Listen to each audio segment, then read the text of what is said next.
Hey everyone, halo. Selamat datang di lebih dalam lagi. Semoga teman-teman semua dalam keadaan baik ya, dan teman-teman semua sehat, dan I pray that apa yang disampaikan Pastor Chris minggu kemarin itu akan jadi sesuatu yang powerful bagi teman-teman ya. Nah, anyway, lebih dalam lagi adalah tempat di mana teman-teman bisa bertanya. So silakan bertanya di question box, oke? Saya akan panggil Pastor Chris dulu ya. Sebentar. Teman-teman, sebelumnya saya mau nanya, apakah teman-teman rata-rata sudah dengar khotbah minggu kemarin? Saya berharap teman-teman saudara sudah sempat dengar ya. Dan saya berharap bahwa itu menguatkan teman-teman bahwa dalam Yesus itu bukannya kita stone free, tapi storm proof. Itu gue rasa itu sesuatu yang very powerful ya. Sebentar, pin komen dulu. Oke, gue akan ngundang Pastor Chris bentar. Nah, udah sih harusnya. Hey, man. Hai. Hey, Aman Pastor ya, Chris. sinyal Iya, agak aman. nih. Gue lagi Sinyalnya di agak putus-putus ya. Bentar, gue juga ngarahin ya. terus. Yeah. Gue cari Everyone, sinyal. semoga semua sehat, teman-teman. Kita sekali lagi aman. Oh ya, lu lagi di luar kota kan?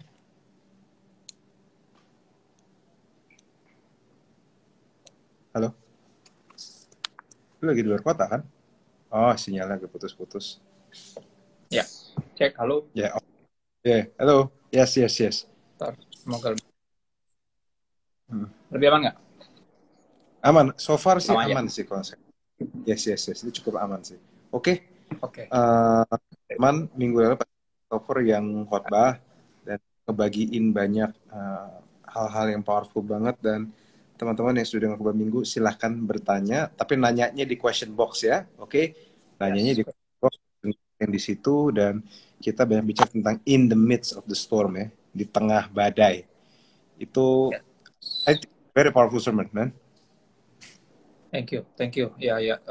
Perenungan personal sih ya gue ngelihat. Ya karena ketika badai datang jarang yang siap ya, dan badai ngebantu kita untuk menyadari atas 3 hal yang kemarin gue share ya. Tapi gue akan share singkat kali ya, ntar biar sambil nunggu pertanyaan dari teman-teman ya. Oke. Silakan teman-teman. Oke, langsung di question box ya teman-teman, jangan di kolom chat, nanti susah nyarinya. Jadi Pastor Umin di khotbah pertama ya dari seri kita ya, ngomongin ada 3 jenis badai dalam hidup. Yang pertama yang kita bikin sendiri, ya disebabkan oleh diri sendiri gara-gara kesalahan kita sendiri. Yang kedua disebabkan oleh orang lain, ya. Dan yang ketiga yang diizinkan menerpa kita oleh Tuhan. Tapi kalau gue masukin kategorinya baik yang kita bikin sendiri atau yang dibikin sama orang, dua-duanya diizinkan sama Tuhan. Jadi tetap aja pada akhirnya berarti badai ini harus dipandang sebagai sesuatu yang bisa helpful ya buat kita ya, malah justru. Dan itu yang sudut pandang itu yang coba gue angkat sih. Kalau nggak kita akan terus di tengah badai pasti cuma sibuk bersungut, terus bete, kecewa, yang gitu-gitu. Sayang, padahal badai ini ini banget, bisa banget dipakai sama Tuhan. Tuhan tuh segitu dahsyatnya sampai bisa pakai apapun yang nggak enak untuk mendatangkan kebaikan, dan itulah dia gitu ya. Jadi kemarin gue bahas di Markus 4 tentang perjalanan para murid yang menuju daerah Gadara, dan mereka hampir tenggelam di tengah danau gitu, danau Galilea. Tapi menarik adalah Yesus tertidur di tengah badai gitu. Nah, itu salah satu aspek yang unik sih, yang penting diperhatikan, karena ketika Petrus pun akhirnya bangunin Yesus, nampaknya yang mengganggu tidur Yesus bukan badainya gitu, tapi Petrusnya. Yang bangunin kan Petrus. Di tengah badai dia tidur soalnya. Berarti logikanya harusnya yang disuruh diem dan tenang itu bukan air dan danau berarti. Karena air dan danau nggak mengganggu Yesus. Gitu ya. Nampaknya Petrus dan para murid yang panik itulah yang mengganggu Yesus. Dan akhirnya angin dan danau langsung tenang begitu aja. Kebayang kalau kita di sana gitu ya, rasanya kayak apa ya? Gelap gulita, wah, hujan segitu lebat, kapal goyang-goyang, tiba-tiba tenang, gitu. Dan mereka langsung akhirnya akhirnya berkata satu sama lain, gini, orang-orang macam apa sampai angin dan danau tunduk sama dia. Karena para murid ya sangat dimaklumi ya, Pastor Al, karena para murid pun juga lagi dalam perjalanan iman ya. Mereka juga lagi belum sampai kepada kesimpulan bahwa Yesus adalah Tuhan gitu loh di detik itu. Jadi mereka juga lagi terus bertumbuh dalam iman. Dan gue percaya juga most of us juga lagi dalam pertumbuhan iman. Jadi sangat-sangat dimaklumi walaupun disayangkan ya untuk kita meragukan kebaikan Tuhan atau meragukan penyertaan Tuhan atau penyediaan Tuhan di tengah badai. Dan makanya gue berharap firman yang kemarin gue share bisa ngebantu. Jadi ada 3 hal yang mesti disadari di tengah badai kehidupan. Yang pertama ada Yesus. Ya, di situ ada detail di apa namanya? Ada perahu yang ada Yesusnya.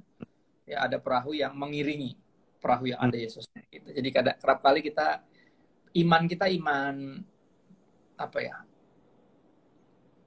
Bukan iman personal ya. Jadi kayak kita ikut ya. Jadi perahu kita nggak ada Yesusnya, kita malah ngikutin orang yang ikut Yesus gitu. Iman ya. Iya. Gambarannya kayak gitu ya. Maksudnya walaupun konteksnya bukan ke sana, tapi gue lebih dapetnya kayak kita tuh kayak ngikutin orang yang ikut Yesus gitu. Kan harusnya enggak ya. Kita harusnya ikut Yesus, bukan ngikutin orang yang ikut Yesus. Harusnya Yesus ada di perahu kita, bukan Yesus di perahu orang terus kita ikutin perahu orang itu, bukan gitu. Jadi ini iman tuh harusnya personal, tuh yang pertama. Tapi yang pertama harus disadari ada Yesus. Ya, kemarin gue kutip Simpson ya, kisah Simpson yang akhirnya baru berdoa ketika dia udah nggak bisa ngapa-ngapain gitu. Dan berapa orang diizinkan badai terjadi nih kepada berapa orang oleh Tuhan hanya untuk mengingatkan mereka bahwa ada Tuhan.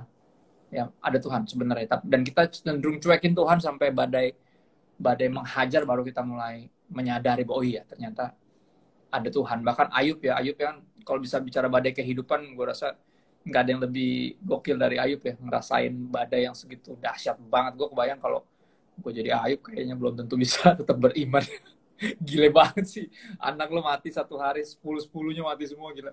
Terus semua harta benda lo 1 hari lenyap semua, lo nggak punya apa-apa, dan tuh sampai punya penyakit sampai segitu ekstrim, lo mesti garuk-garuk badan lo pakai beling, itu kayak waduh ya. Dan di tengah penderitaannya akhirnya Ayub berkata gitu kan, selama ini saya banyak mendengar tentangmu Tuhan dari orang lain, dia bilang, tapi ketika saya menghadapi badai ini, ya di tengah badai ini akhirnya mata saya memandang Engkau, dia bilang gitu. Dan itu how God used the storm to remind us that He is there, He is here with us gitu. Di tengah badai ada Yesus, itu nomor 1. Yang kedua, badai membantu kita untuk yang mesti disadari di tengah badai. Yang kedua adalah siapa Yesus. Karena berapa dari kita, Yesus adalah Tuhan secara fakta. Dalam artian fakta tuh gini, secara apologetics gitu ya. Secara Yesus Tuhan, sejarahnya jelas, ayat-ayatnya jelas gitu. Tapi dia Tuhan atas hidup lo, bukan? Itu pertanyaannya. Apakah kita terima dia sebagai seseorang personal kali ya? Bukan cuma secara status dia Tuhan, tapi dia Tuhan atas hidup kita atau bukan? Karena kerap kali itu yang terjadi. Pas kena badai, orang baru diuji gitu. Dia tuh benar-benar Yesus tuh Tuhan atas hidupnya, atau cuman secara pengakuan atau secara fakta tadi, tapi bukan kayak satu pribadi yang benar-benar ditaati gitu loh. Ya, Ayub 42 ayat 5, gue pakai bahasa Indonesia masa kini yang hari Minggu kemarin. Dahulu pengetahuanku tentang engkau hanya ku dengar dari orang saja, tapi sekarang ku kenal engkau dengan berhadapan muka. Jadi di tengah badai beberapa orang baru mulai belajar mengenal Yesus. Makanya murid-muridnya pun akhirnya bilang gitu kan. Mereka jadi sangat takut dan berkata seorang kepada yang lain, siapa gerangan orang ini sehingga angin dan danau pun taat kepadanya. Jadi di tengah badai, yang paling personal buat gue dari 3 poin ini adalah yang khususnya nomor 2 ini ya. Pas badai itu kayak ujian kehidupan, di mana kita diuji sebenarnya Tuhan atas hidup lo tuh elu atau Yesus gitu. Karena kalau Yesus harusnya lo nggak sepanik itu, harusnya lo nggak segoyah itu ketika badai menghajar hidup lo. Tapi kerap kali ya tadi, Yesus Tuhan tapi belum tentu Tuhan atas hidup kita masih jadi Tuhan atas hidup kita sendiri, dan itu problematik. Tapi sekali lagi badai diizinkan untuk kita dikasih kesempatan ya untuk memulai kembali ya. Jadi kalaupun kita sekarang lagi istilahnya lagi hancur berantakan gitu, tapi percayalah selama masih bangun, Tuhan Yesus belum datang, artinya ada Tuhan kasih kesempatan sih. Ya kalau Tuhan belum kasih titik, jangan kalau Tuhan masih kasih koma, jangan ada yang kasih titik gitu ya, bahasanya Radik ya. Terus yang terakhir, kenapa Yesus di tengah badai? Karena jawabannya ya kita mau kemana lagi gitu ya. Emang ada pilihan lain? Ada yang lebih jelas dari Yesus kan gitu ya.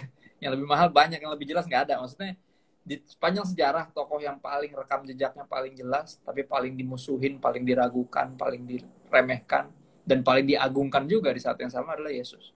Ya, benar-benar bahasanya tuh there is none like Jesus. Itu benar-benar seperti itu. Di Yohanes 6 ayat 66 sampai 69 di situ dikatakan banyak murid yang mulai ninggalin Yesus. Dari mereka sempat jumlah tuh hampir 120 yang ikut Yesus. Kemana aja Yesus pergi. Tapi Yesus mulai khotbahnya tambah keras, dan kenyataan bahwa dia bilang, lu semua ikut gua karena ada maunya, dia bilang. Ya ada lu bahkan yang bukan cuma gara-gara ngeliat mujizat, ada lu yang bahkan ikut gua cuma gara-gara kemarin lu makan roti yang 5 roti 2 ikan itu.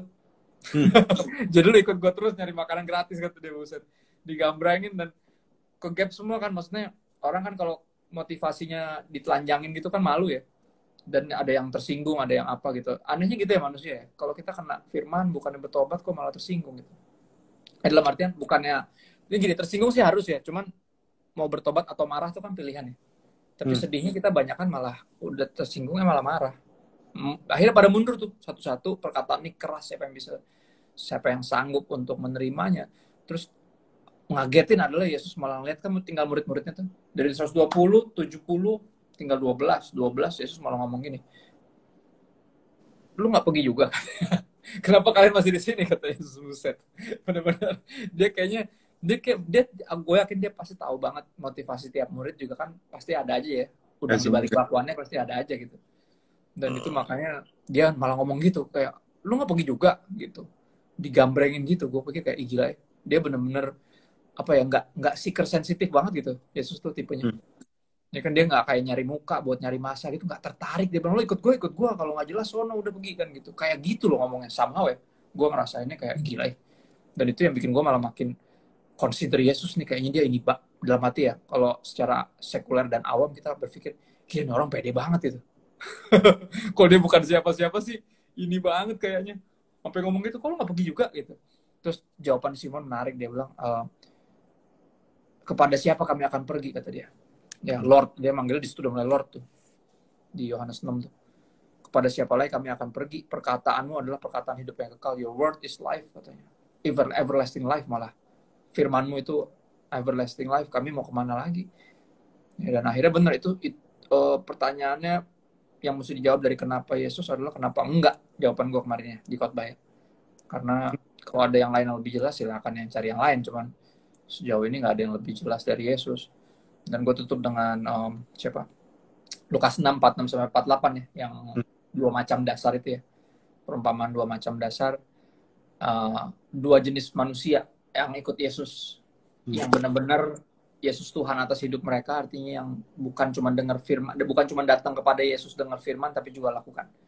Tapi ada satu lagi yang cuma datang ke Yesus dengar firman dan cukup tahu nggak melakukan. Dan orang-orang yang nggak melakukan ini, ketika badai menghajar di kehidupannya, besarlah kerusakannya. Ya. Tapi yang menggali dalam-dalam, letakkan dasar di atas batu, yaitu membangun di atas Kristus dan firman-Nya, ya, di ketuhanan Yesus, di firman Kristus, di Yesus itu ya, in Jesus. Mereka yang membangun di atas Yesus, walaupun kena badai, tidak tergoyahkan ya. Karena rumah itu kokoh dibangun. Jadi gue tutup dengan quotes itu. Life in Jesus is not storm free, rather storm proof. Jadi bukan tanpa badai, tapi anti badai. Anti badai. Iya, itu aja sih cepatnya ya. Nice, it's powerful man. Dan gue ngerasa bahwa ini harusnya orang butuh denger ya. Tapi memang tentang badai ini memang menarik ya, karena kita semua nih sampai sekarang tuh badainya masih banyak aja yang belum beres-beres gitu. Pasti selama masih hidup pasti ada aja storms in life. We really need to. Kita butuh untuk kita benar-benar beresin dengan baik, maksudnya. Ekspektasi kita terhadap Tuhan, terhadap badai, dan terhadap kita sendiri, maksudnya. Oke, ini ada pertanyaannya sih belum muncul banyak ya. Oke. Yang ada dulu aja kali. Udah ada belum? Udah ada satu sih, tapi boleh. Nyambung nggak sih? Oke. Nyambung nggak? Nih, apakah keselamatan bisa dibatalkan? Apakah seorang lahir baru bisa batal? Batalkan ya? Siapa yang batalin? Tuhan. Kata kita yang batalin. Enggak lah. Maksudnya gini, kalau lu percaya pemilihan, emangnya Tuhan salah pilih? Tuhan nggak mungkin. Tuhan kan maha tahu ya. Dia udah tahu. Dia udah ke depan udah ngerti banget siapa yang ini. Nggak mungkin dia salah pilih. Itu yang pasti. pembatalan, makanya kata-kata dibatalkan itu menurut gue agak aneh sih. Mungkin pertanyaan yang biasa muncul adalah bisa nggak orang kehilangan keselamatan kan gitu. Biasanya pertanyaannya gitu bentuknya biasanya. Ya kan, cuman bahkan pertanyaan itu pun menurut gue tetap masih, kalau gue personal ya, gue malah ngerasa pertanyaan itu harusnya gini, bisa nggak bapak di sorga kehilangan anak-anaknya, itu aja. Oh, Kalau gue lebih ke sono, awesome. bisa nggak kalau kita beneran anaknya nih dia jadi bapak yang anak gue mana ya gitu, kayaknya nggak mungkin ya. Gue tetap percaya kepastian keselamatan, gue percaya pemilihan, dan gue percaya pada akhirnya akan kelihatan dari gini, kalau emang kita umat pilihan, sungguh-sungguh pilihan dan udah pasti selamat, emang yang dipilih untuk selamat, kita akan terlihat dari buah-buah pertobatan kita. Jadi itu yang mesti, makanya Rasul Paulus bilang kan, uji dirimu kan, artinya kita mesti menguji diri kita sendiri. Ya, jadi ya, bukan sibuk menghakimi orang lain, oh dia keselamatannya hilang gara-gara dia misalnya ceraiin istrinya terus married lagi atau yang gitu-gitu. Ya kan? Nggak, kita nggak usah sibuk ngelihat orang keselamatannya masih ada apa enggak, kita sibuk menguji diri aja. Ya kan, ketika ada perintah untuk taat, apakah gue langsung taat atau gue mikir-mikir dulu. Ya, ketika ada crossroads untuk bikin dosa atau dengerin Tuhan, gue nurut atau malah bikin dosa. Nah yang gitu-gitu tuh kan, mendingan gitu aja, mending kita uji diri kita dibanding kita menguji hidup orang lain gitu ya. Kalau menurut Nice. gue. Jadi Karena apakah bisa dibatalkan? I don't think so. Kata bahasa itu kayaknya kurang mewakili ya. karena Yes. kesehatan kita kan nggak sesimpel itu ya sebenarnya. Oh iya, iya, iya, iya. Kita Betul. itu mikirin ya kitanya sih, maksudnya kayak kalau hidup orang gitu kita agak sulit. Bukan Ini bagi ada kita juga ya. ya, kita mana tahu sih orang. Nah, ini ada pertanyaan. Izin bertanya, bagaimana beda kembali itu diizinkan Tuhan atau karena kesalahan pribadi? Oh, kalau kesalahan pribadi ya gampang ya, maksudnya masa sih dalam hidup nggak pernah bikin kesalahan gitu. Ya pasti kalau gini, dua-duanya baik kesalahan pribadi atau dibuat sama orang lain kepada kita, itu dua-duanya diizinkan Tuhan. Jadi buat gue pengizinan dari Tuhan itu apa, semuanya diizinkan Tuhan. Maksudnya kesalahan pribadi pun juga kan itu kan kita yang pilih sendiri ya, dan Tuhan mengizinkan itu terjadi. Bukan Tuhan yang buat loh. Jadi bedain Tuhan mengizinkan sama Tuhan yang menyebabkan. Ya, itu kadang orang suka kayak, wah mungkin ini cobaan diizinkan Ya, oleh Tuhan. ya, Gitu-gitu. mengizinkan Kerap kali manusia pakai kata-kata itu untuk nyalahin Tuhan, dan buat gue konyol. Kedaulatan Tuhan artinya dia bisa dipercaya, bisa diandalkan, bukan bisa disalahin, bukan. Jadi jangan sampai kata-kata itu makanya kadang orang bertanya kan, bedanya mana yang kita buat sendiri atau yang diizinkan sama Tuhan. Kalaupun kita yang buat sendiri, itu diizinkan Tuhan juga biar kita belajar dari kesalahan kita. Masa sih sebagai seorang kita nggak bisa introspeksi? Ketika kita kena masalah, misalnya kayak married by accident, contoh yang paling ekstrim gitu kan, kita masa nyadar juga bahwa itu salah kita gitu kan. Wah nih salah, wah Tuhan mengizinkan apa lu yang bikin kan gitu ya. Misalnya kayak kita bikin masalah di tempat kerja kita misalnya, terus akhirnya jadi bermasalah sama atasan atau apa ya, itu kan masalah kita buat sendiri kan gitu. Ya kan, kita menjauh dari Tuhan atau menyalahgunakan kepercayaan atau yang ya banyak hal yang, dan gue yakin harusnya sangat obvious ya. Obvious tuh bahasa Indonesianya apa sih? jelas Sangat jelas terlihat ya harusnya ya. Kalau yang kita yang bikin sendiri gitu, nyata. ya harusnya gampang. Hal-hal yang jelas karena kesalahan kita, itu yang namanya yang kita buat sendiri biasanya. Ya, Dan tapi apakah diizinkan Tuhan? Ya iya, Adam dan Hawa kan juga makan tuh buah kan juga diizinkan sama Tuhan, tapi bukan Tuhan yang bikin dia makan. Mereka terima bikin kasih. sendiri. Ya. Tapi sekarang lagi saya mau kasih tahu, bagi yang mau bertanya silakan tanya di ya. Oke, Question thank you. box teman-teman, di bawah ada kolom tanda tanya itu.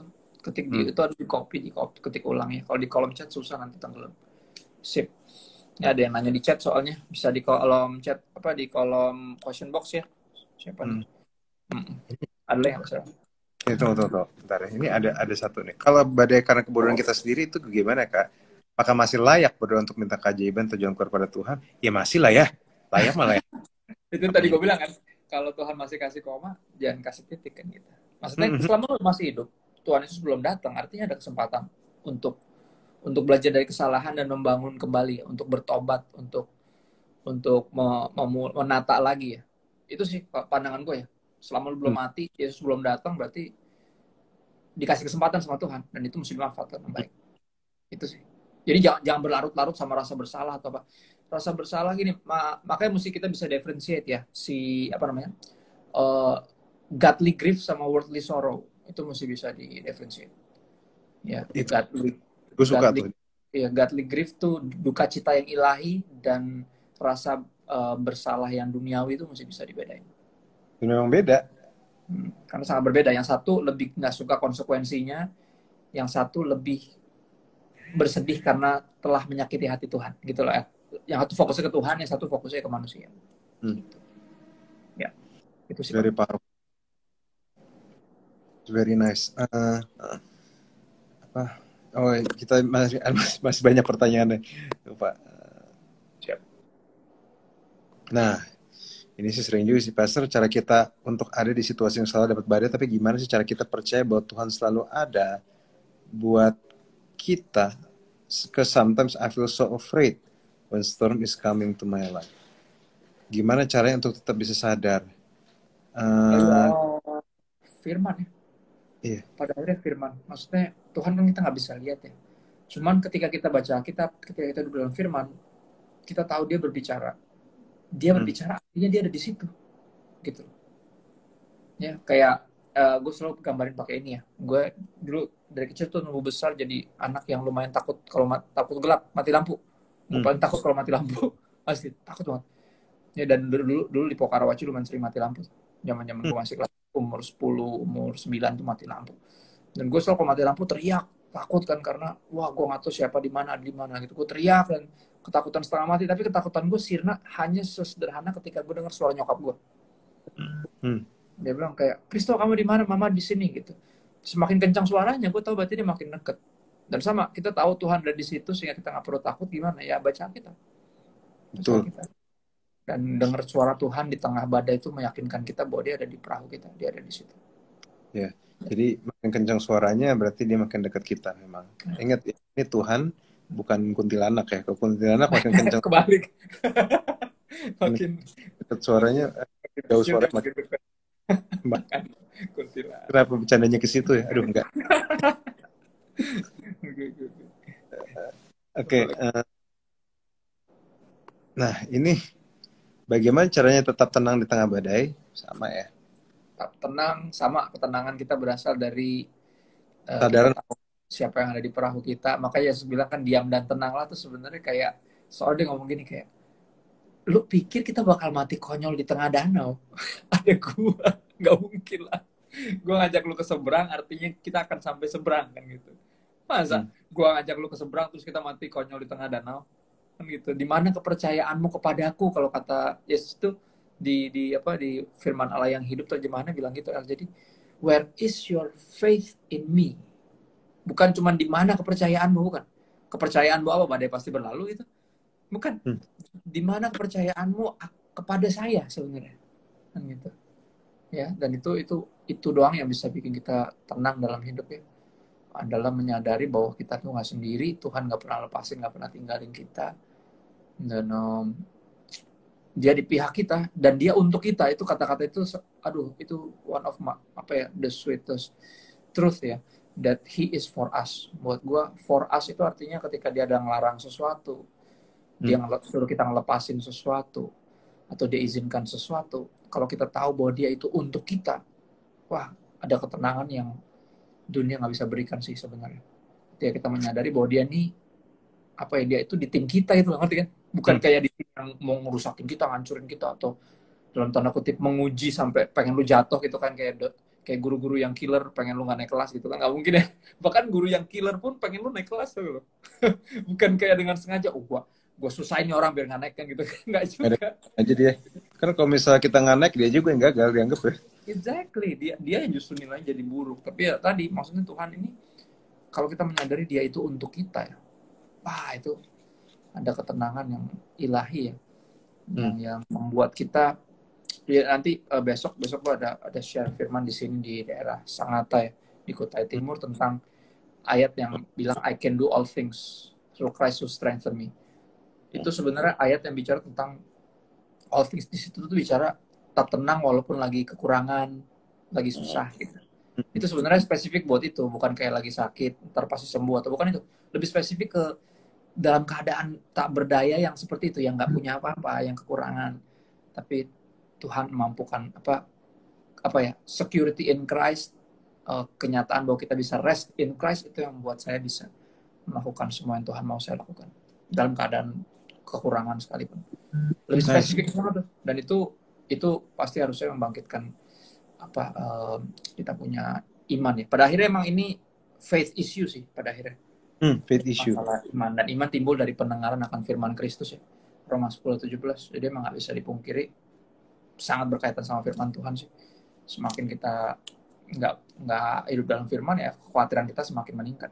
Tapi sebaliknya, semakin kita hidup dalam firman, mengenal Tuhan, kita akhirnya menyadari, bahkan ada ayat yang so sweet ya Pastor L, ayat yang bilang, bahkan ketika ayah dan ibumu meninggalkan engkau, aku Tuhan tidak pernah meninggalkan engkau. Dan itu harusnya jadi ketenangan yang ini ya. Powerful. Gitu.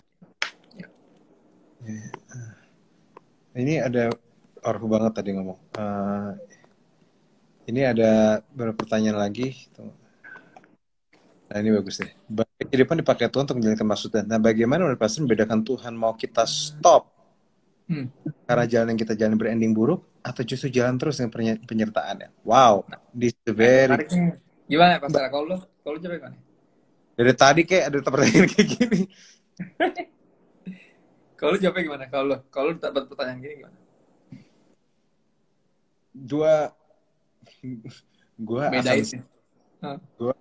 Gue ada dua hal sih.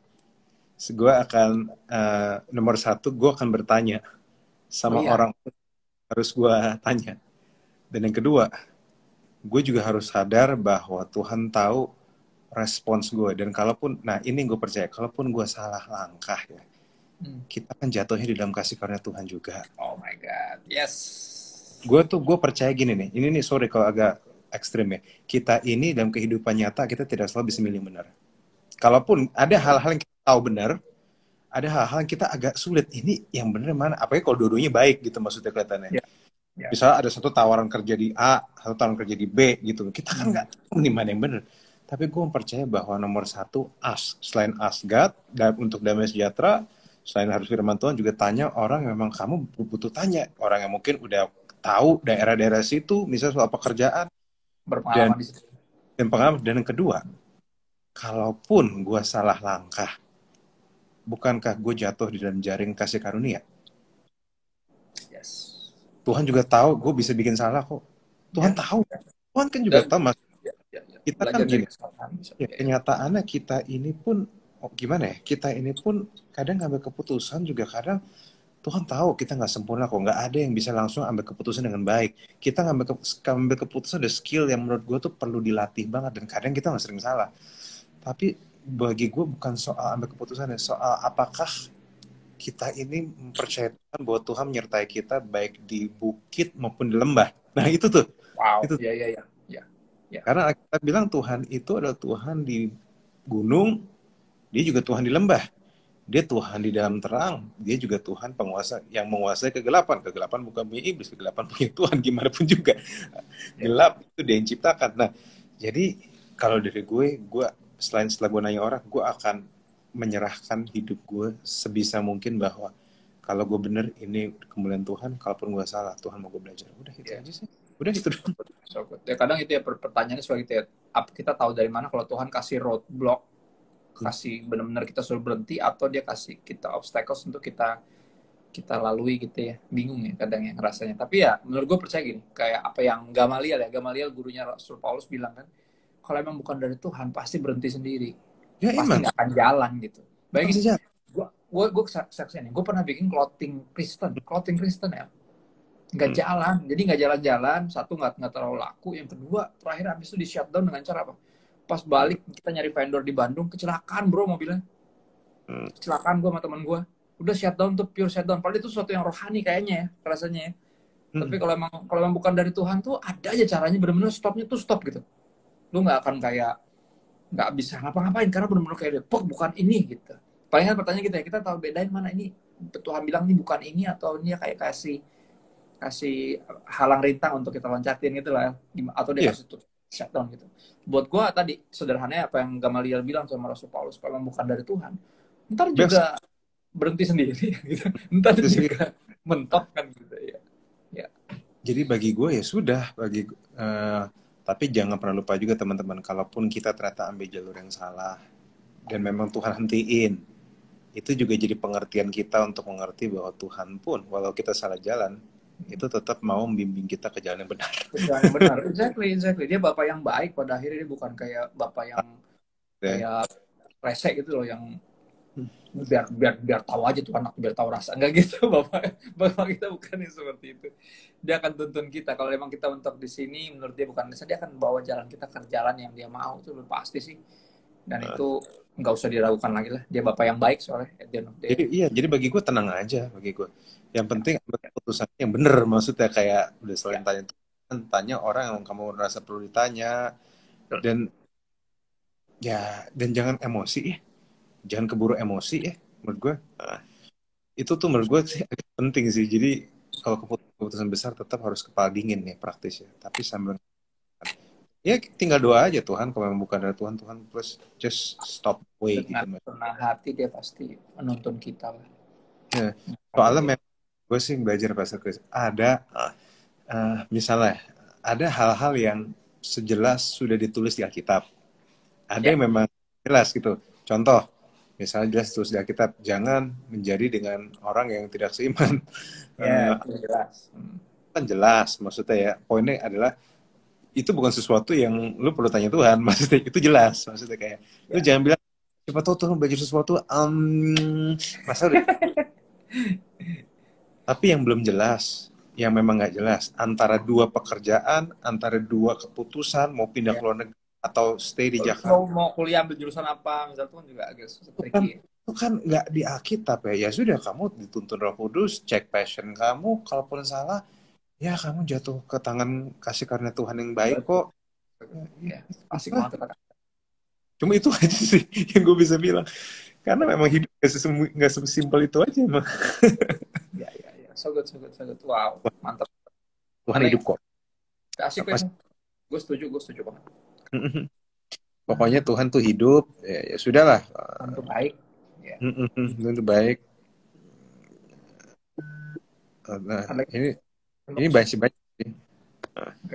Oh ini,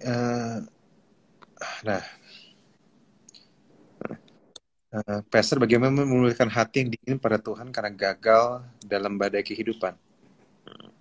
Dia kayaknya tipikal orang kecewa sama dirinya sendiri deh. Ya, itu terlalu larut sama dalam namanya worldly sorrow tadi. Ya pada akhirnya menyesal boleh, tapi jangan berlarut dalam penyesalan. Menyesal itu kan artinya lu ngerasa kecewa karena lu telah gagal. Tapi sekali lagi ini bukan tentang lu. Jadi kekristenan itu yang paling powerful dari kekristenan adalah terus kita diyakinkan, Roh Kudus yakinin kita bahwa ini bukan tentang lu, ini tentang Yesus, gitu. Kalaupun lu mengecewakan dia, ayo, kalau dia masih kasih lu hidup, lu bisa berbalik kepada dia dan bertobat. Dia itu bapak yang senang kalau anak itu pulang, gitu loh. Bahkan bapak yang di kisah anak yang hilang itu kan bapaknya nggak marahin loh anaknya yang kecil itu, nggak dimarahin sama sekali. Malah bapaknya senang, dipestain, bapaknya peluk dia. Dan itu yang kita masih sadari. Jadi kita nggak perlu berlarut dalam jadi dingin karena telah gagal dalam badai kehidupan. Maksud gue, biasanya itu yang terjadi. Sorry ya, gue bukan menghakimi, tapi ini dari pengalaman juga. Gue pernah jadi religius. Itu yang terjadi ketika kita itu religius. Ya, ketika kita sukses kita sombong, ketika kita gagal kita despair. Antara pride sama despair itu apa tuh bahasa Indonesia, Pastor?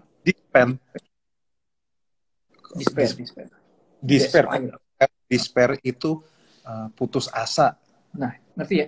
Jadi kalau berhasil sombong, kalau gagal putus asa. Itu tuh religious mentality tuh. Tapi kalau ini relationship, ya kan, kalau lu berhasil, lu datang ke dia dan bilang kayak, gue berhasil loh gitu, thank you ya gitu. Tapi kalau lu gagal, lu datang ke dia juga gitu, terus peluk dia, aduh gue gagal nih, nggak apa-apa kan ya, masih bisa lagi kan ya, kan gitu. Hubungan. Jadi agama akan bikin kita tuh selalu gitu, berhasil jadi prideful, gagal jadi despair. Tapi cuman relationship doang yang akan buat kita stabil. Entah lagi kalau sukses nggak sombong, kalau gagal nggak berlarut dalam penyesalan gitu. Penyesalan itu harusnya jadi sebuah pertobatan ya, karena gue berulang kali bilang penyesalan tuh pertobatan dibuktikan. Kalau lu nyesal, bertobat. Jadi mendingan lu sibuk membangun kembali daripada sibuk uring-uringan menyesali diri dan karena nggak ada faedahnya juga. Dan akhirnya apa tadi? Bahkan pertanyaan jujur banget. Hati gue jadi dingin sama Tuhan. Wadaw. Ya kan, padahal cintanya kan hangat, cukup untuk menghangatkan segalanya. Artinya ada yang problem di kitanya, bukan di dianya. Dia sih nerima-nerima kita aja, dia ngampunin kita. Dia kasih kesempatan kedua, tapi kita larut dalam despair tadi, larut dalam keputusasaan karena worldly sorrow yang disebabkan oleh religious mentality. Perspektif Itu kita, makanya, ya, perspektifnya. Ya, ya, ya. perspektif kita tuh problematik di situ bahwa kita ini kok ya over ya, maksudnya bahwa kita ini kalau berhasil terlalu gila, bangga, kalau gagal tuh terlalu jatuh gitu, maksudnya kayak kan memang nggak gitu ya. Kayaknya memang kita teman-teman, kalau ada teman-teman yang ngerasa kayak gitu, kalau menurut saya secara pribadi, mengutip kata Pastor Chris, saya rasa perlu ada rekonstruksi besar di dalam keimanan kita sendiri sih. Apakah Ya, jadinya religious spirit atau relationship? Karena orang yang tahu relationship, kalau memang ini beneran relationship dan kamu beneran kenal Tuhan, memang gini, kalau orang berdosa, nggak mungkin nggak ngerasa bersalah. Nggak mungkin. Kalau memang dia benar-benar punya hati nurani, dia pasti pasti. nggak salah. Tapi apakah juga mau kita larut dalam rasa bersalah? Rasanya enggak juga. Karena rasa bersalah tidak akan bikin kita maju. Rasa bersalah gunanya hanya memberitahu bahwa kita salah. Udah. Nah, Betul. setelah salah itu yang matters maksudnya. Jadi jangan biarkan rasa bersalah itu punya job tambahan, job lembur gitu maksudnya. Bukan cuma kayak iya, itu bukan cuma bikin kita tahu kita salah, bikin kita malah bikin down gitu. Itu tuh. Ya, ya, ya, ya. Betul. Teman-teman, bagi yang ingin bertanya, tolong cek di question box ya, biar kami Dan di kolom chat nanti ketenggelam, susah lihatnya. tenggelam. Nah ini, Pastor, bagaimana kalau kita mendapat hukuman masalah karena kesalahan kita? Apakah kejadian seperti Saul masih berlaku? Menurut saya bukan hukuman, lebih ke konsekuensi sih. Exactly. Konsekuensi sama hukuman dua makhluk yang berbeda. Orang yang berbeda. Kayak soalnya gini, gue percaya bahwa apa ya, Tuhan tuh tidak butuh hukum kita karena hukum alam sudah cukup untuk jadi konsekuensi kita. Exactly. Lu punya hukum sosial, hukum yang lain yang Iya. lu langgar pasti langsung ada Iya. konsekuensi. Nggak perlu Oh, ditambah-tambahin petir dari sorga gitu loh. iya. Emang Bagi dia gue, Zeus. kalau sampai surga ikutan hukum kita, selesai hidup kita sih. Kalah udah. Gue rasa, Iya. misalnya, orang tuh gaya hidupnya rusak gitu ya, mabuk, kencengan. Rasanya hukum medis dan hukum medis, hukum sosial dan hukum tagihan sudah cukup untuk konsekuensi medis, konsekuensi sosial dan konsekuensi finansial sudah cukup untuk nabok dia sih sebenarnya sih. Betul, betul, betul. Nggak perlu tambahan petir dari sorga dalam tanda kutip ya. Gue sih iya sih, nggak perlu. Kayaknya agak off, kalau misal Tuhan sampai hukum petir juga agak overkill sih menurut gue sih. Oh, bergila-gila.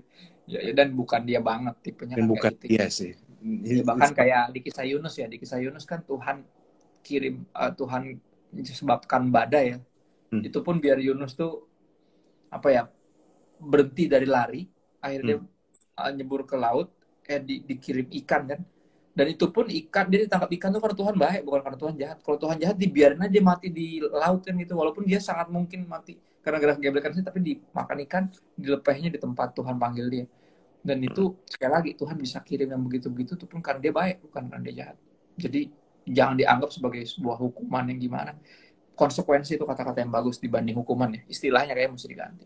Gimana Supaya ya? kita Iya. nggak salah nangkap tentang Tuhan. Ya. Konsekuensi itu lebih real sih maksudnya, dan juga memang Yeah. Tuhan lebih cenderung menolong sih. Karena Ya.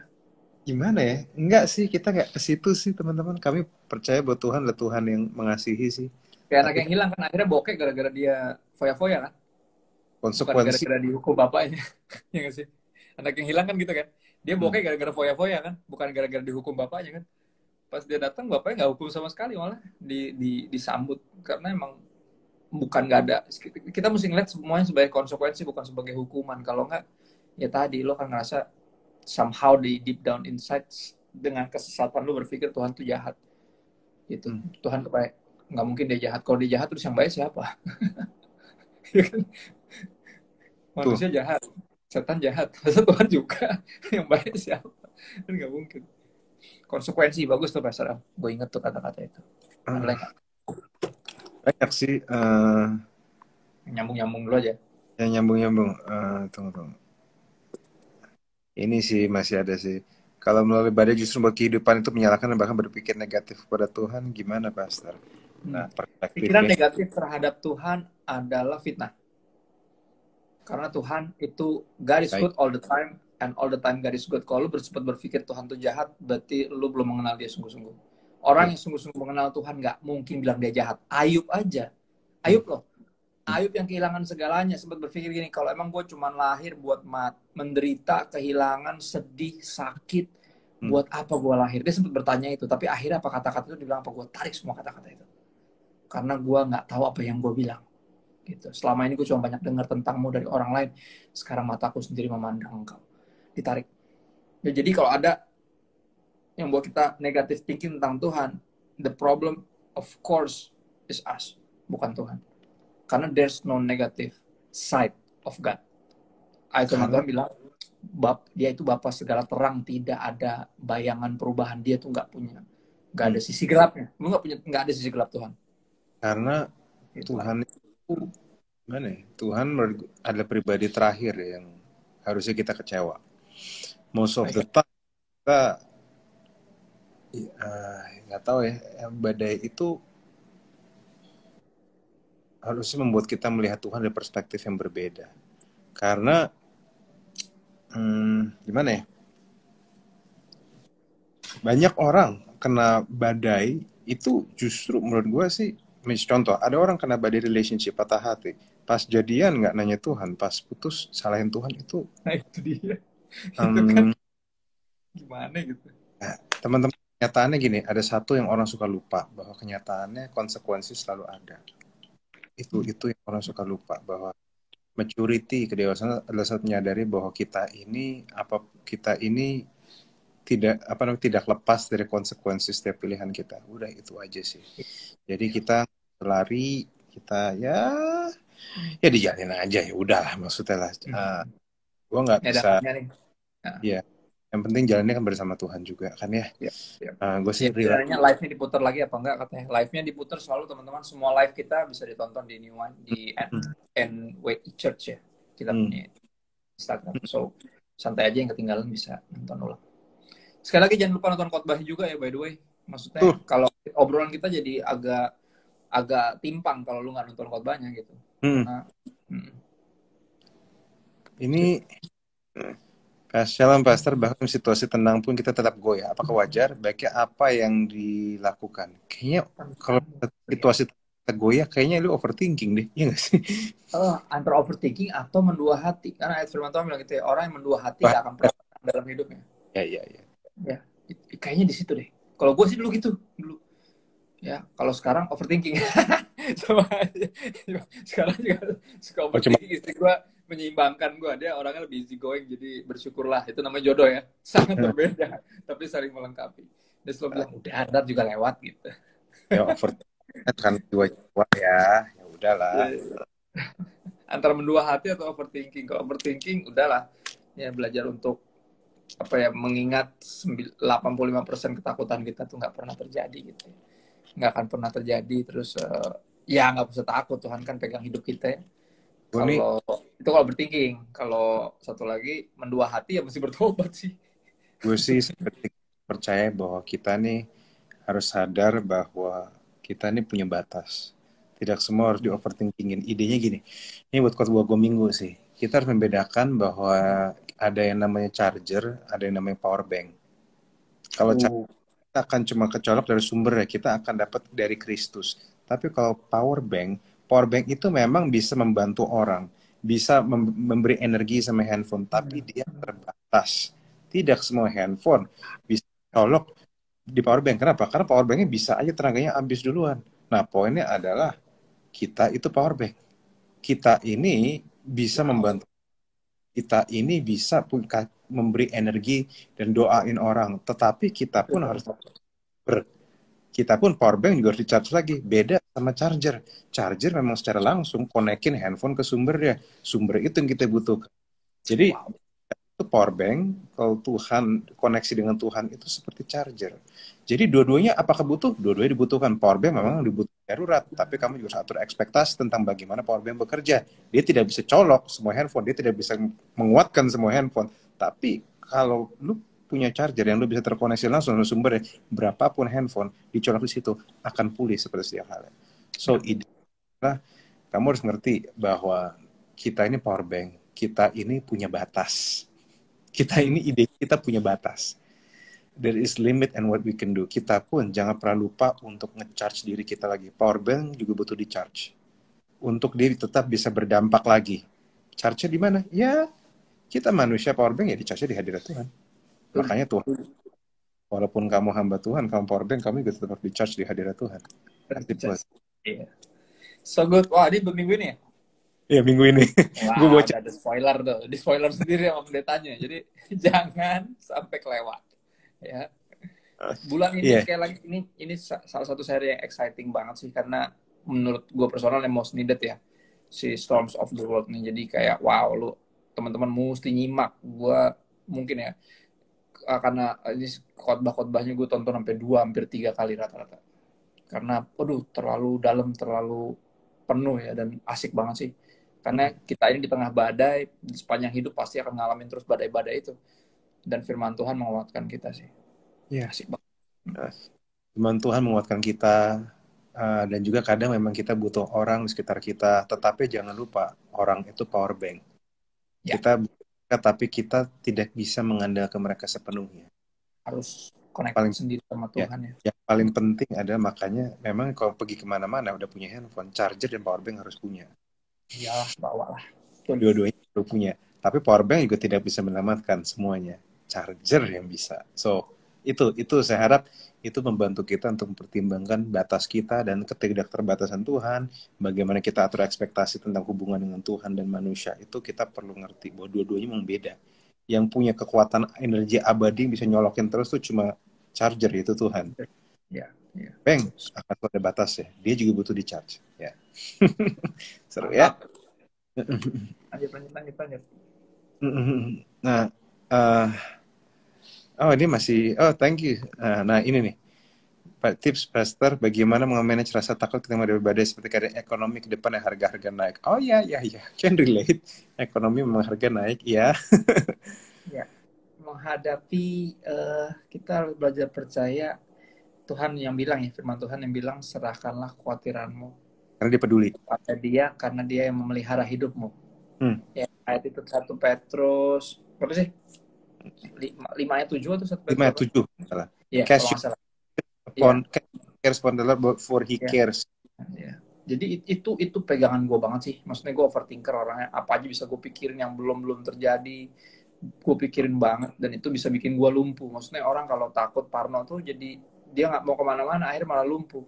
Dia kayak power bocor. Waduh, ya. Dipakai untuk hal-hal yang berguna gitu maksudnya. Bocor. Iya. Jadi emang pada akhirnya gini, lu bisa serahkan segala kekhawatiranmu atau bisa lu simpan sendiri. Ya bisa lu kekep atau bisa lu serahkan. Jadi saran gue sih serahkan aja. Karena lu gak cukup kuat untuk pegang hidup lo. Tapi ada Dia yang memegang hidup lo. Mendingan lu serahin aja. Ya, itu sih. Okay. Pasti ada cara. Maksudnya apalagi tadi kita berkaitan tentang ekonomi, harga-harga naik segala macam. Gue percaya banget Tuhan punya 1001 cara untuk mencukupkan dan memberkati anak-anaknya. Itu yang gue tahu. Ini sebenarnya pertanyaan masih banyak sih, cuma kita harus hati-hati nih. Nyambung-nyambung aja, ini udah tinggal sekitar 11 menit. Pastor, ada satu lagi pertanyaan, kalau kita buat dosa, kita mau tobat, kita harus seperti apa sih biar kita nggak jatuh lagi? Ya menyadari kalau itu udah jelas dosa, ya jangan dibikin lagi lah. Mesti gimana ya? Kita harus tahu lah. Sebenarnya kita rata-rata udah tahu, cuman entah kenapa ya belum committed aja ya. Committed. Dan kenyatan dirimu akan kasih Tuhan sih. Kucing kenyang itu nggak bakal kenyang, nggak akan nafsu dikasih apapun yang lain, namanya juga kenyang ya.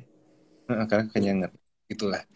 Kita mesti puas, mesti Christ is supposed to be enough for us. Kalau Christ belum enough, yang lainnya akan terus menjadi godaan ya. Bahasanya seperti itu, lo akan mudah tergoda sama yang lain karena Kristus belum cukup. Tapi kalau udah Kristus itu udah cukup, yang lain mau menggoda, lo udah kayak kucing kenyang yang kayak udah kenyang gue, nggak tertarik kan gitu.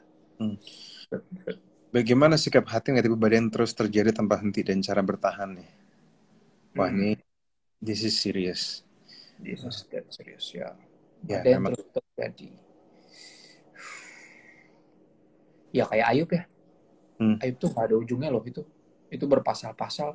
Dia punya teman-teman berusaha menghibur, malah jadi berat buat dia malah. Gue bahas Ayub tuh dikit tuh.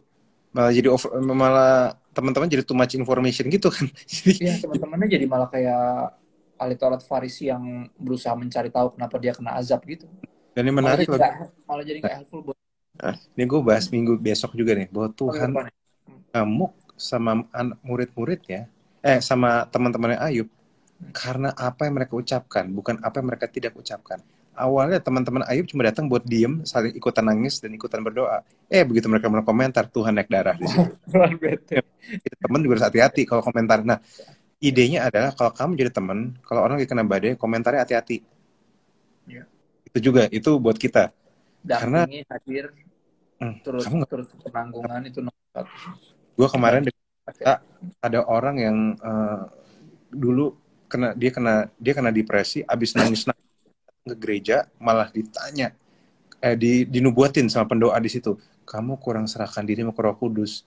Nah, hitam lah dia, ngapa lah dia, kan nggak, sampai jadi agnostik sekarang, saking kesel kan. Itu kan Ya, ya, jangan ya, ya. sembarang ngomong lah, maksudnya kayak kita harus hati-hati ke situ. Ya. Ini jawaban buat yang tadi yang rasa badainya tidak berlalu-berlalu. Mungkin ya. Mungkin emang kalau di Alkitab ada istilah namanya duri dalam daging. Rasul Paulus berdoa memohon 3 kali nggak diangkat-angkat tuh. Di dalam tanda kutip duri dalam daging atau badai hidupnya dia. Kalau kita anggap misalnya sakit atau ekonomi yang sekarat gitu ya sebagai sebuah badai yang mungkin nggak tahu kapan ujungnya, bisa jadi itu sebuah duri dalam daging yang ada untuk keep us humble ya, keep us grounded, bahkan mungkin keep us terus mengandalkan Tuhan. Kayak Rasul Paulus bilang, soal Tuhan ngomong gini sama Rasul Paulus kan, cukup sudah kasih karuniaku bagimu kan, I love you and that's enough. Dan mungkin kemungkinan besar itu diizinkan itu untuk benar-benar membuat kita tuh berkata dari dalam diri kita yang terdalam gitu, kita bilang sama Tuhan, God, you love me and it's enough. Maksudnya gue mau tetap di sini kayak mau lo angkat kayak lo sayang sama gue dan itu udah cukup buat gue. Dan itu sih paling kalau gue selalu ingatnya itu ya, hal-hal yang kayaknya terus menerus nggak diangkat, nggak dipulihkan, nggak dibenerin gitu.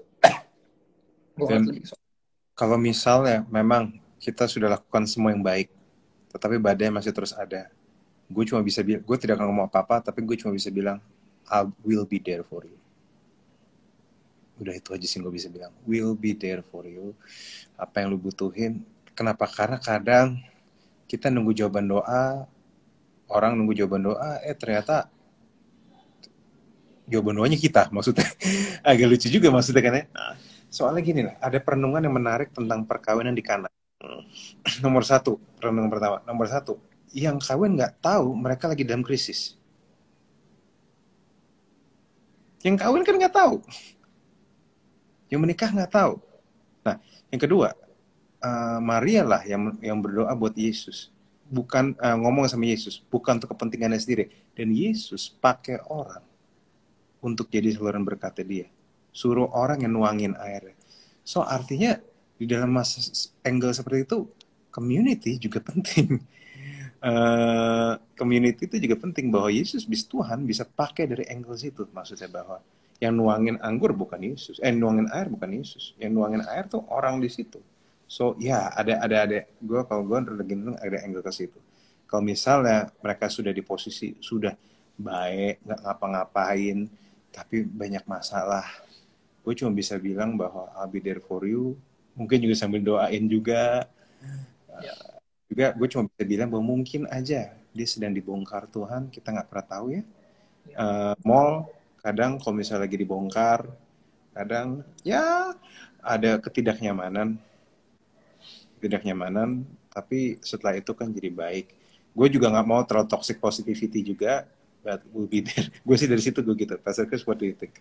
Iya, I agree, totally agree. Dan buat gue pentingnya untuk punya komunitas rohani itu keluarga rohani ya, yang bisa mendampingi kita. Jadi di dalam badai yang tak kunjung selesai, lu nggak sendiri gitu. Itu aja, selain ada Tuhan, ada juga umat Tuhan, dan itu perlu sih menurutku ya.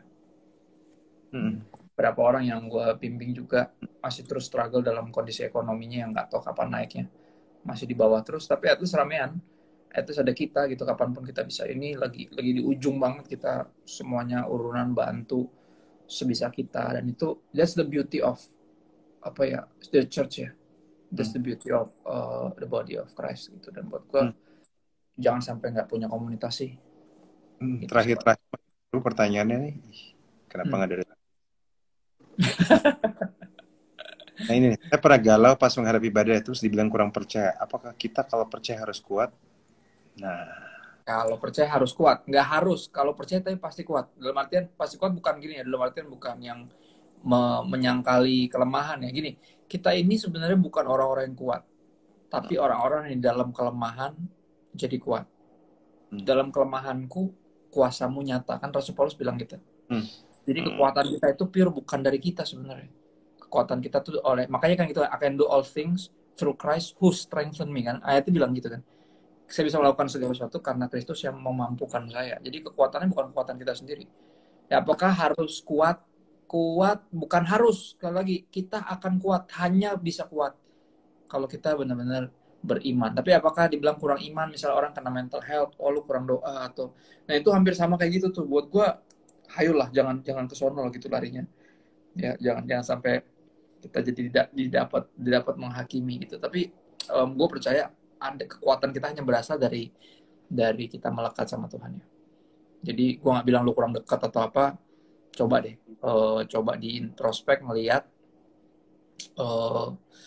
apakah ada yang masih lu andalkan lain selain Tuhan. Kadang itu yang tadi ya gue agak refer ke yang belakang tadi.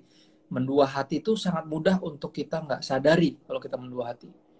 Jadi ada yang lain yang kita andalkan, sehingga kayaknya udah percaya Tuhan sepenuhnya, tapi kok gue masih suka gini, masih suka gitu. Nah berarti nampaknya ada satu lagi yang masih lu andalkan, cuma lu nggak nyadar aja gitu. Dan itu personal banget ya sih, personal. Kalau dari gue ya, gue kesaksian gue sih dulu gitu. Gue ngerasanya kayaknya ngandelin Tuhan, tapi tetap ada ternyata gue ngandelin yang lain. Makanya gue suka takut, suka kayak lemah gitu. Dalam artian yang lemahnya yang kayak kurang percaya gitu lah. Bukan nggak percaya, kurang percaya. Bukan enggak loh. Jadi bukan nggak beriman, tapi lebih ke kayak kurang beriman. Karena Matius 6 ya, Matius 6 bilang kan, hai kamu yang kurang percaya kan, lihat tuh burung, lihat tuh bunga bakung kan, gitu. Jadi bukan nggak percaya, tapi kurang. Dan ternyata karena ada segalanya yang lain. Matius 6:33 bilang, cari dulu kerajaan Allah, kebenarannya. Maksud Tuhan tuh harus jadi utama. Ternyata ada yang utama yang lain, sehingga gue jadi kurang percaya gitu. Dan itu personal banget sih dari gue. Personal mungkin lo mau jawab. Nah, itu gue setuju sih. Nah ini ada pertanyaan tambahannya nih seperti gini. Beda, jika seorang jemaat mengalami badai dan dia tidak sendirian di tengah badai tersebut, gereja berbuat apa? Ya bagi gue kalau dia tidak sendirian ya dia bagus. Tapi misal gereja harus berbuat apa dan dia mengalami badai dan tidak sendirian, banyak hal yang bisa gereja lakukan sih. Contoh ini praktis aja ya. Ada orang-orang yang satu gereja bisa aja dikonekin, diperkenalkan, dan siapa tahu orang yang diperkenalkan itu Tuhan taruh jawaban untuk jadi jawaban doa dari orang yang satunya. Gue ingat bahwa ada beberapa teman-teman yang dulu yang pelayanan, mereka mau belajar, mau memperbaiki CV mereka untuk cari pekerjaan. Ternyata ada di Niwan ada orang yang bisa bantuin ngajarin. Maksudnya kadang gue percaya bahwa komunitas gereja itu bukan cuma bangun rohani doang, dan which is harusnya spesifiknya rohani, tetapi dengan berbagai macam orang dalamnya. Ada banyak hal yang kita bisa lakukan, bantuan praktis ya. Ya. Terlalu banyak hal. Kalau ada dokter ya bisa aja langsung, ini ada di gereja ada dokter, coba kamu urus. Bisa aja. Karena nggak tahu ya, di Niwan sendiri ada orang-orang yang memang berkiprah di politik. Kita bisa kontribusi di negara dengan cara membantu mempengaruhi dia, membantu kasih pandangan dari sudut gereja apa yang kira-kira bisa dilakukan, kira-kira kebijakan publik apa yang baik. Ya, church can have that power. Ya, ya, setuju. Can have that angle maksudnya. Jadi nggak cuma nolongin dia doang gitu, cukup, ya itu bisa, itu pasti akan ada. Cuma masih banyak pertolongan praktis yang lain. Contoh sampai hari ini bantuan COVID masih dilakukan. Ini udah hampir dua tahun lebih kayak ini. Betul, betul. So, poinnya kita ini New sendiri adalah gereja yang bukan cuma sekedar gereja, tapi kita gereja yang berusaha membantu secara praktis.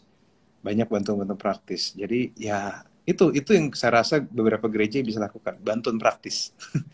Yang kita bisa, walaupun agak tetap sulit ya, tapi itulah yang terbaik bisa dilakukan gereja sebagai tangan dan kakinya Tuhan. Karena kepalanya kan Yesus ya, kita tangan dan kaki. Udah. Udah jam 9 nih, kita tutup aja. Thank you everyone. Mau gue izin doa atau gimana? Gue yang doa deh. Ya. Bapak, bersyukur, terima kasih atas kebaikan-Mu. You are a good God. Biar Kau hadirkan damai sejahtera di pikiran kami. Kau hadirkan kuasa, ketenangan jiwa, pikiran jernih di hati kami. Sehingga kami bisa jadi pribadi yang mendengar suara-Mu. Biar di tengah-tengah badai kami sanggup dengar suara-Mu. Biar kami mengenali suara-Mu. Tuhan, banyak pilihan yang tidak mudah. Tapi kami berdoa biar dalam pilihan-pilihan itu Engkau menyertai setiap langkah kami. Engkau menetapkan langkah-langkah orang percaya kepadamu. You direct our steps. Tuhanlah yang mendirect steps kami tanpa kami sadari. Tuhan, karena Engkau ada dalam kami, Engkau yang direct kami. Kami akan lakukan yang terbaik kami bisa. Tapi kami percaya Engkau yang menetapkan langkah kami. Di dalam nama Yesus, kami berdoa buat semua teman-teman yang lagi dalam struggle. Tuhan, hadirkan pengharapan di hati kami. Biarlah kami semakin mengenal Engkau untuk kami bisa percaya Engkau. Thank you Lord, di dalam nama Yesus. Amin. Bless you, Pastor Chris. Thank you, Bye-bye. Thank you, friends. Bye-bye semua.